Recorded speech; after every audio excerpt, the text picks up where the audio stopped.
សួស្តីអ្នកនរអ្នកខ្ញុំចង់ចេះធ្វើសារជូនបងបែបនេះក្នុងឱកាសចូលឆ្នាំថ្មីនេះអត់អូខេអញ្ចឹងបើសិនបើអ្នកនរចង់ចេះធ្វើ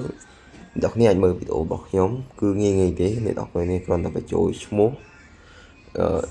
ដែលយើងត្រូវជូនបងហើយនឹងរូបថតក៏ដូចជាឈ្មោះដែលយើងអ្នកគ្រប់ជូនបងអូខេអ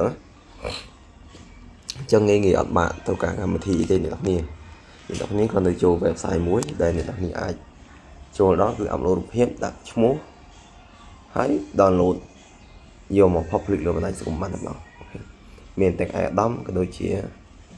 សាមញ្ញជនដូចជាអ្វីដែលខ្ញុំបានបង្ហាញនេះអូខេឥឡូវយើងមក home screen ទាំងអស់នេះមក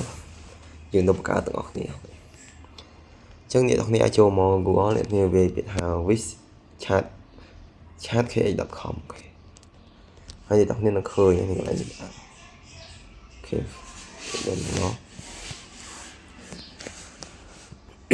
អូខេកន្លែងនេះវាមាន2អ្នកនរចង់ប្រើសម្រាប់ឯកឧត្តមដែលជាតននំធំអ្នកនរប្រើខាងក្រោមអូខេចឹងសម្រាប់យើងជាសាមញ្ញជនអ្នកនរអាចប្រើមួយនេះអូខេមាន2ហ្នឹងហើយអ្នកនរអូខេចឹងដើម្បីបង្កើតវាបានអ្នកនរក៏ចុចលើរូបភាពមកទៅចឹងកន្លែងនេះគេដាក់ថាសារជូនបងឆ្នាំថ្មីហើយវាអូខេបន្តមកទៀតអ្នកនរគ្រាន់តែដាក់ឈ្មោះកន្លែងនេះដាក់ឈ្មោះអ្នកទទួលពរអូខេដល់យើងវាមកអ្នកទទួលពរអ្នកនរដាក់ថាលោកវិជ័យយ៉ាងទៅលោករាជអូខេលោករាជនេះឧទាហរណ៍ដាក់សេរីរាជសេរីរាជគេ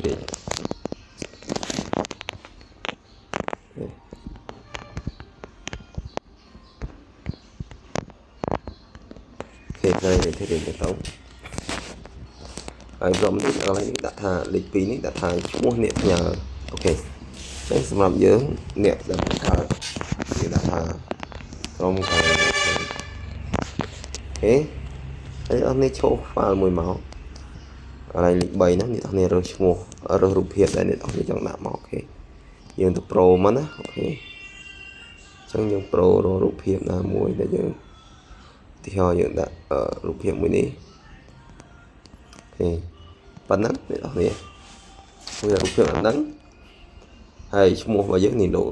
សេរីរាជអូខេជូនពរពីក្រុមការងារអូខេតែប៉ុណ្ណឹងយើងអាចយកទៅប្រើការបាននេះអ្នកគ្រាន់ចុចកន្លែងនេះដាក់ថាtênយករូបភាពអូខេអញ្ចឹងយើងបើកមកផាន់មើលនេះបាទគឺសារជូនពរមួយហើយអូខេអញ្ចឹងអ្នកនរអាចយកសារជូនពរហ្នឹងទៅផុសលើបណ្ដាញសង្គមFacebook YouTube TikTok អញ្ចឹងដើម្បីជាជូនពរមនុស្សទីស្រឡាញ់របស់យើងបានអូខេដែលយើងមិនចាំបាច់ចំណាយពេលវេលាក្នុងការ design ទេគឺយើងគ្រាន់តែបញ្ចូលប៉ុណ្ណឹងគឺវាលោតមកអូតូម៉ាទិកតែម្ដងចឹងអរគុណអ្នកនរសម្រាប់ការចំណាយពេលវេលាតាមដានទស្សនាខ្សែវីដេអូរបស់ខ្ញុំខ្ញុំសង្ឃឹមថាវីដេអូមួយនេះផ្ដល់ជាប្រយោជន៍ដល់អ្នកនរច្រើនអូខេក្នុងការបង្កើតសារជូនពរក្នុងឱកាសចូលឆ្នាំថ្មីនេះហើយសង្ឃឹមថាអ្នកនរពេញចិត្តជួយចុច like ចុច share ចុច subscribe និងដាក់សញ្ញារូបកណ្ដឹងទាំងអស់គ្នាអូខេបាយបាយជួបខ្ញុំក្នុងខ្សែវីដេអូក្រោយទៀត